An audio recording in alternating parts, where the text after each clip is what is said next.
TDP నేతలు Tiruvuru MLA Kolikapudi Srinivas, Vijayawada MP Kesineni Sivanath మధ్య తలెత్తిన వివాదంలో తప్పంతా కొలికపూడిదేనని పార్టీ క్రమశిక్షణ కమిటీ తేల్చింది. ఆయనపై కఠిన చర్యలు తీసుకోవాలని సిఫార్సు చేసింది.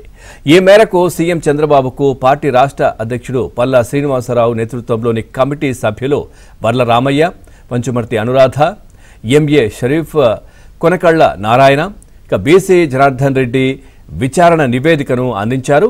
కొలికపూడి శ్రీనివాస్ వ్యవహార శైలి తొలి నుంచి పార్టీ సిద్ధాంతాలకు భిన్నంగా ఉందని, తప్పటడుగులు వేసిన ప్రతిసారి క్రమశిక్షణ కమిటీ పిలిచి వివరణ తీసుకుంటూనే ఉన్నా ఆయన తన శైలిని మార్చుకోలేదని కమిటీ తన నివేదికలో పేర్కొంది.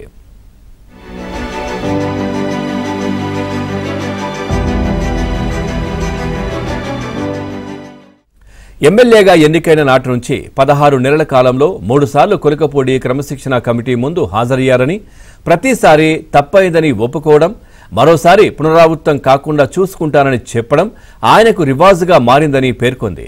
ఏకంగా పార్టీ ఎంపీ పైనే డబ్బులు తీసుకుని టికెట్ ఇచ్చారని బహిరంగంగా ఆరోపణలు చేయడం క్షమార్హం కాదని కమిటీ సభ్యులు అభిప్రాయపడ్డారు. తాను చేసిన ఆరోపణలకు రుజువులు ఉన్నాయంటూ క్రమశిక్షణ కమిటీ ఎదుట చెప్పిన కొలికపూడి ఒక్క ఆధారాన్ని కూడా చూపలేదని తెలిపారు. టీవీ ఛానళ్లలో వచ్చిన తన కార్యక్రమాలను పెన్ డ్రైవ్లో వేసి దాన్ని ఆధారంగా పరిగణించాలని కోరారని నివేదికలో పేర్కొన్నారు.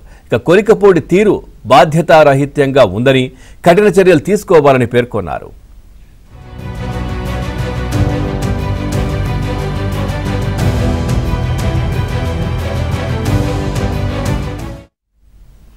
అధిష్టానం వారించిన తన నియోజకవర్గంలో ఎంపీకి ఏం పని అని క్రమశిక్షణ కమిటీ సభ్యుల ఎదుట కొలికపూడి తన వాదన వినిపించారని, ఎంపీ తన నియోజకవర్గంలో జోక్యం చేసుకోకుండా చూడాలని కూడా కోరారని నివేదికలో పేర్కొన్నారు. అయితే ఈ వాదన సరికాదన్న కమిటీ ఎంపీగా తన పార్లమెంటు పరిధిలోని 7 అసెంబ్లీ నియోజకవర్గాల్లో కేశినేని పర్యటించకుండా అడ్డుకోవడం సమంజసం కాదని తెలిపింది.